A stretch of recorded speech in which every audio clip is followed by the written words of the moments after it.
पाहते महत्त्वाची बातमी। पुणे महापालिकेकरता अजित पवार मविया सोबत आहेत का अशी चर्चा आता होतीये।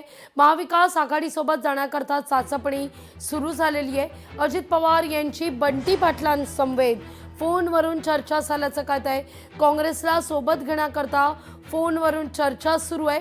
पुण्यात राष्ट्रवादीसह मविया सोबत मोड बांधण्याचा दादांची राष्ट्रवादी प्रयत्न करतेय का अशी चर्चा या निमित्तानं होतीये। या घडीची महत्त्वाची ही बातमी आपण पाहतोय। पुणे मनपा करता दादांची राष्ट्रवादी एक वेगळंच गणित जुळवताना दिसतीये का अशी चर्चा आता सुरू झालेली आहे। कारण अजित पवार यांनी महाविकास आघाडीसोबत जाण्याच्या दृष्टिकोनातून चाचपणी आता सुरू केलेली आहे। अजित पवार यांचा बंटी पाटलांना फोन आलेला आहे आणि फोनवरून चर्चा झाल्याची बातमी आता कळतीये।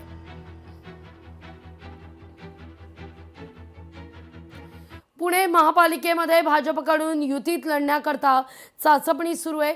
भाजप सेना महायुतीकरता उदय सामंत आज पुण्यात आहेत। शिवसेनेकडून समाधानकारक 35 जागेची मागणी आहे, मात्र भाजपकडून एवढ्या जागा सोडण्याची तयारी दर्शवली जात नाही असं कळतंय।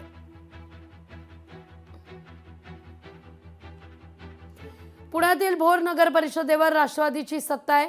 शंकर मांडेकर यांच्या नेतृत्वात झालेली निवडणूक आणि या विजयानंतर शंकर मांडेकर अजित पवार यांच्या भेटीला पोहोचलेले आहेत।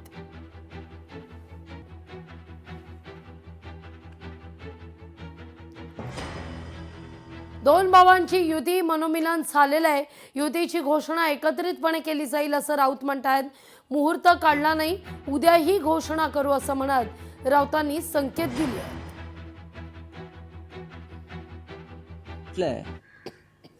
काल नगरपालिका निवडणुकांचे निकाल लागले ते नाटक आहे। कोट्यावधी रुपये नगरपालिका नगरपंचायतीसाठी कोणी खर्च केले होते आतापर्यंत आम्ही तरी पाहिलं नाही। हेलिकॉप्टर चार्टर फ्लाईट घेऊन कोण प्रचाराला गेलं नगरपालिकांचे आम्ही तरी कधी हे पाहिलं नाही। कोट्यावधी रुपये आले कुठून, कसे आले, वाटले गेले, पकडले गेले, काय केलं निवडणूक आयोगानं? की निवडणूक आयोगानं सत्ताधारी पक्षाला जिंकण्यास मदत केली। नगरपालिका निवडणुका जिंकल्या म्हणून जर मिंदे म्हणत असतील असली कोण नकली कोण, चिन्ह बाजूला ठेवा चोरलेलं आमचं। काँग्रेसला चांगलं यश मिळालेलं आहे, त्याबद्दल आम्ही त्यांचं अभिनंदन करतो। रोहित पवारांनी मात्र काँग्रेसला भाजपची बी टीम म्हटलेलं आहे। रोहित पवार जे आपले मित्र पक्षाचे बघा, हा ते म्हणतात की काँग्रेसच भाजपची बी टीम बनलेली आहे। एक लक्षात घ्या, हे स्थानिक पातळीवरती काही वेगळा विचार कुठे झाला असेल त्याच्याविषयी मी म्हणणार नाही, पण ओव्हरऑल काँग्रेसला चांगलं यश मिळालेलं आहे आणि त्याबद्दल त्यांचं आम्ही अभिनंदन करतो। काँग्रेसला आम्ही आवाहन केलेलं आहे, पण काँग्रेसच्या नेत्यांना मुंबई स्वतंत्रपणे लढायचे, मुंबईच्या बाहेर ते एकत्र यायला तयार आहे, मुंबई सोडून। आता त्यांची काही गणितं असतील।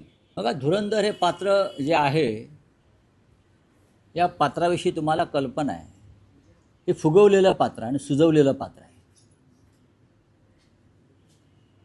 काल्पनिक पात्र आहे। धुरंधर हे खरं पात्र नाही आहे।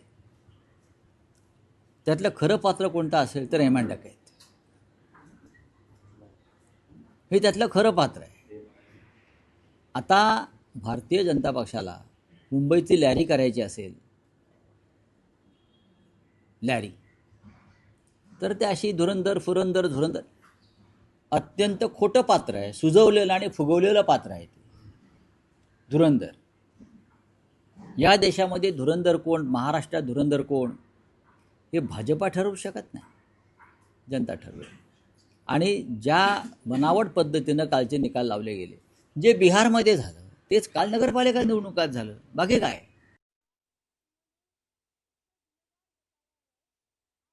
संजय राऊत यांच्या वक्तव्यावर नवनाथ बन यांनी देखील पलटवार केलाय, पाहूया आपण। खरं तर राजकीय भाषेमध्ये याला प्रीतिसंगम नाही तर भीती संगम म्हणायला पाहिजे।